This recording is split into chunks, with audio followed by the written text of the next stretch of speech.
So, this is the part of the podcast where I take one side of an argument, Jimmy takes the other, and then we fight it out like a couple of rabid animals. This week we'll be discussing the motion, is democracy right for everybody?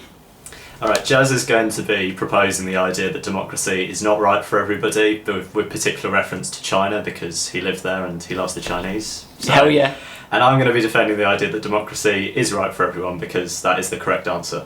So Right. Jimmy's good and I'm evil, basically. Basically, yeah. So go on, Jimmy. Why should we give in to all of this liberal, wish-washy rubbish? Well, I thought, as we were saying before in the previous topic, there's this constant conversation in politics about the role of the citizen in relation to the role of the government.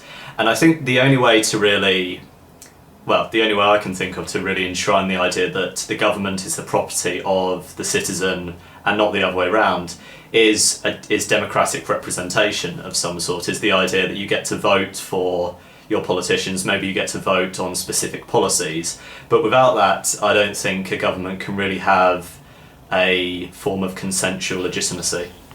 Well, you're wrong, because there is consensual legitimacy within China. Do you see them having their own Arab Spring? There was a huge confusion amongst the Western press when there was the Arab Spring in the Middle East, and they were like, when's the Jasmine Revolution gonna come? And there was nothing. The thing is, people are happy in China with how the Communist Party is doing things. They have managed to secure the fastest economic growth that we have ever seen in the history of humanity and economics. They've raised 70% of the people who were in poverty 20 years ago out of poverty. Almost all of poverty reduction has been from China or because of China. And the thing is, we have this idea, this enshrined idea that for us, we need to have a say in the way that things are governed. But if you ask a Chinese person, they will be like, well, I don't know how to run a country. And the Communist Party, people are trained from like the womb to be the future leaders. And so let them get on with it. They are still doing a good job. And they will have a challenge on their hands as we get a more internationalised, more outward-looking youth come through. But at the moment, and in the for this foreseeable future, China works without democracy. And if you had democracy in China, to be honest, there would be chaos. Well, I don't think I'm suggesting here that China should convert to a democracy tomorrow and hold elections around the country. I mean, for one thing, China obviously is very big and culturally it is, well, obvious point. China is big. Therefore, democracy bad. Well, there's been problems in India with sort of elections because failed democracy. Democracy is not always the best form of government because, like, India is a prime case.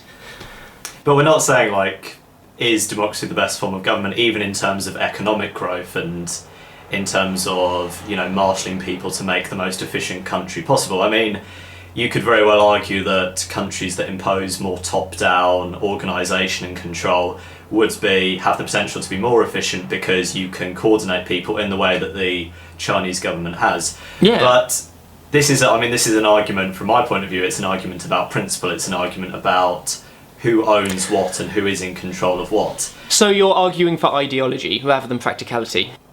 Yeah, basically. So you have to decide what is the most important thing in like the future of the human race. Do you want everybody to be living under some kind of ideology, or do you just want people's lives to be better?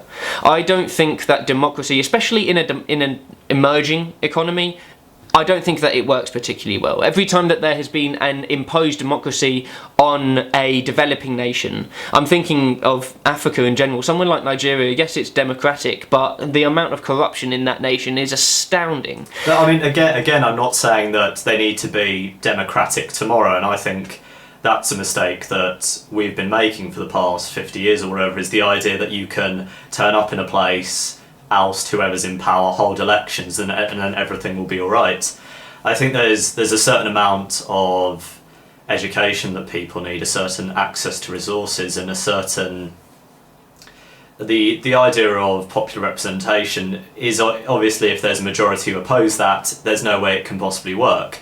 But this isn't really a discussion about the sort of workability in a way. It's from my point of view, again, it's the idea that who owns the government and who owns the citizen. That to me is what it comes down to. But the thing is, for me, I want there to be more people who, in the future, are going to be able to take part in the democratic process. I think that the end game eventually is always going to be democracy, because once you give a large section of your nation a disposable income and more autonomy, more free time, then you're going to get people who are going to be interested in the political process and think that they can run things better. But democracy isn't going to work in every situation because of the fact that you need stability. For there to be prosperity,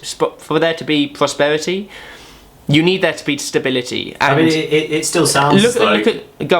It sounds as though you expect that when the middle class in China is big enough and powerful enough, you expect there to be a more democratic process in China. Is that correct? So there is a move to a certain extent to democracy on a very, very, very local level. In village elections, they will be able to choose who their representative is. They have to choose amongst Communist Party members, but that's being implemented. However, that's only being implemented in places of low economic growth. So the Communist Party is seen as having no legitimacy on the economic front. So they have decided to create their legitimacy by giving the people a chance to choose people, albeit within a single party.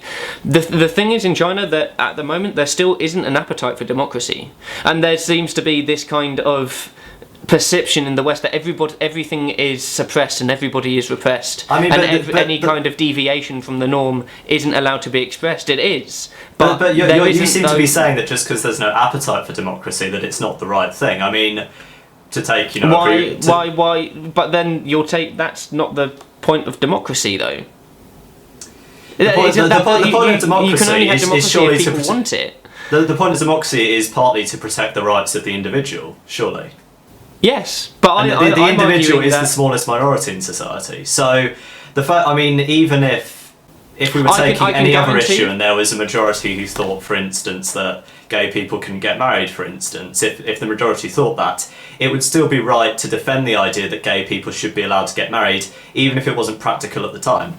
That's a wonderful thing to end it on, and if you guys have anything that you want to say in the comments, then feel free to let us know, and we'll be floating around as well and making sure that we engage with you there. Thank you very much. We've been the right dishonourable, I suppose, haven't we? Yes, yeah, we have been that. Good, excellent. Yeah. We'll see you guys very soon. Bye. Bye-bye.